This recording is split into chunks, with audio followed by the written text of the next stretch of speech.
Want to help me make this a happier and healthier world? Like this video and subscribe to the channel. And if you want to work with me, go find me at ryanspence.biz. Today's video, I'm going to tell you about one of the toughest decisions I've ever had to make and how I was able to make that right decision.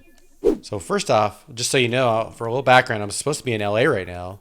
I had a nice little fun trip planned, go hang out on the beach, take some surf lessons, meet up with some friends potentially. And I was really looking forward to it for several weeks. It's something that, just going to Southern California and seeing the ocean has been a personal retreat of mine for the last several years. And I knew this was going to be the last weekend I was going to be able to pull that off, just with how much of things I got going on the rest of the year.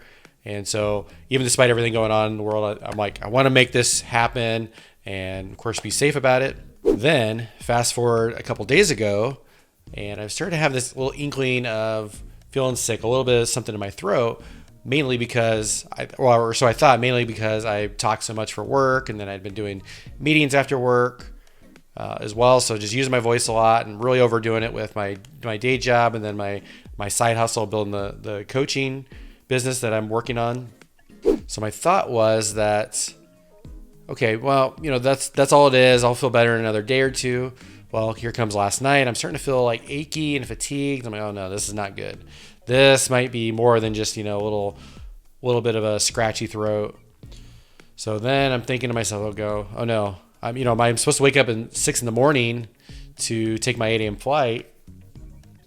I'm thinking to myself, oh no, I might have to miss this flight, or, what do I do? If I go on this flight, and I'm sick, I could get other people sick. But if I don't go to this flight, I have a chance to lose a lot of money. A lot of the things that I had reserved, like specifically my Airbnb, I was only going to get refunded a very small portion of that. So naturally, when that came up in the middle of the night, I'm getting stressed. I'm thinking, what do I do? What do I do? Somehow I'm able to fall back asleep and get some sleep and wake up this morning. And then I'm feeling a little bit better, but I still know that something's not right in my body, because I know my body really well, and I know when there's something funky going on and I'm not feeling my best. So then I hear my intuition tell me that you probably shouldn't be going on this flight. However, then of course, my intuition kicks in and tells me that. Then my brain kicks in and said, whoa. You're not that sick. You'll wear a mask. You'll be outside. You could lose several $100s on this for your Airbnb and what you deposited. Nobody will ever notice if you're sick. You'll just lay low. You can totally get away with it. Kind of having maybe some selfish thoughts, but I knew definitely morally that, listening to my intuition, that I knew that if I wanted to be true to myself, that I should stay home and try not to risk getting other people sick, as well as further getting myself sick. As you can see, I did not go. What helped me make that decision? Well, listening to my inner authority. Now, I'm sure you're asking, what is your inner authority? What is my inner authority? What is that? I don't get that. Well, for me personally, mine is my intuition, but your inner authority is your little voice somewhere in your body that helps you and tells you what you really want, what's true to you, what's more aligned to you.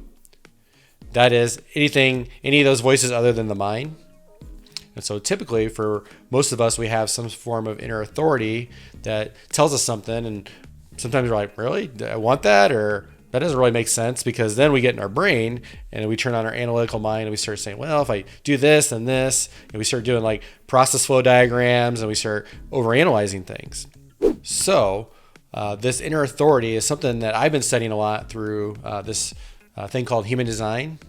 I like to think of human design as like horoscopes on steroids. So if you're not into horoscopes, you probably wouldn't be into this, but I really find it's a really fascinating way to help you figure out what things energize you and what things are more aligned with perhaps your life purpose and what's going to just make you your happiest too. So I do encourage you to check it out. I will have some links in the description below around that if you want to check it out for yourself. It's really simple and easy to check out.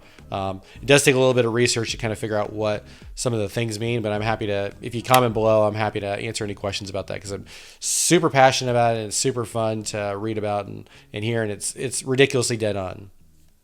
So for me, my intuition is my inner authority, or in human design it's called like a splenic authority. So it comes from your intuition, comes from your spleen, or it's like another form of saying your instincts. And so with our inner authority, for many of us are quiet voices, and especially the intuition is the quietest of the voices, and it just says the message once, and it says it quietly, and it's not going to say it again. And then for most of us, whatever our inner authority is, then our brain kicks in. So for me, one of the things I have to do is just recognize, well, when am I using my logical brain, and what did my body tell me before that? And so that's what I was thinking here. Is I knew deep down internally that my intuition says I shouldn't go, and that's me. I try to hold myself to a high moral standard too. So I knew I was going to be more aligned with my morals as well if I don't risk getting other people sick on the plane and in California and such.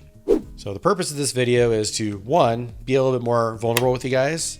I'm working on that a little bit more. I want to share you a lot of the vulnerabilities of things that I've gone through in the last year or longer, in hopes that one, just to open myself up more to you guys, but then also if there's anything that you guys relate to that you guys can learn from my experience and share your experience, and just know that, hey, we're not alone in having some of these difficult experiences. So that's purpose number one of doing this video.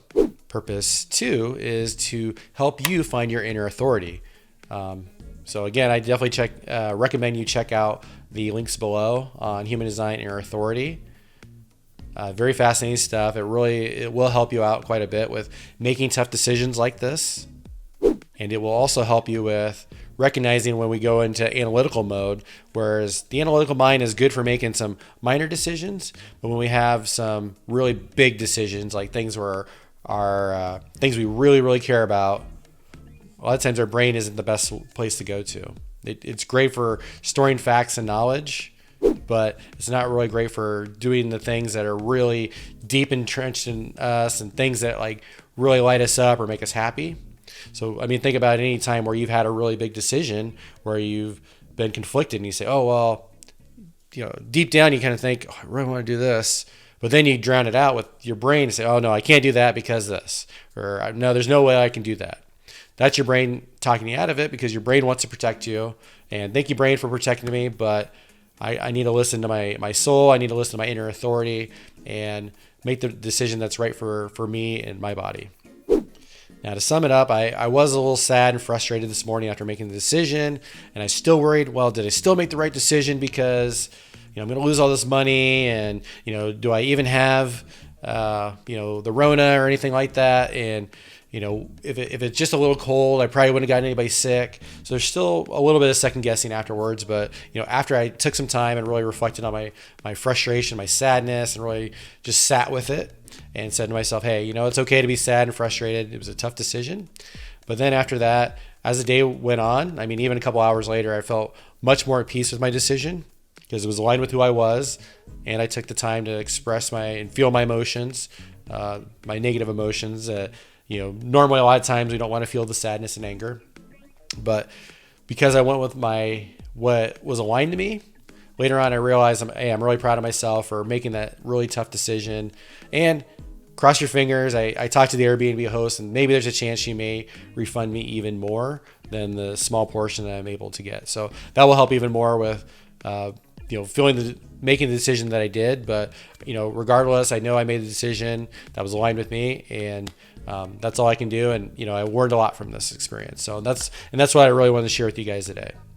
So I hope you found this video valuable. Again, please comment below with how you make decisions. I'd love to hear, if you know your inner authority, or when you're in the moment, do you use something before you use your analytical mind? So please comment below. And with that, stay awesome, and I love you.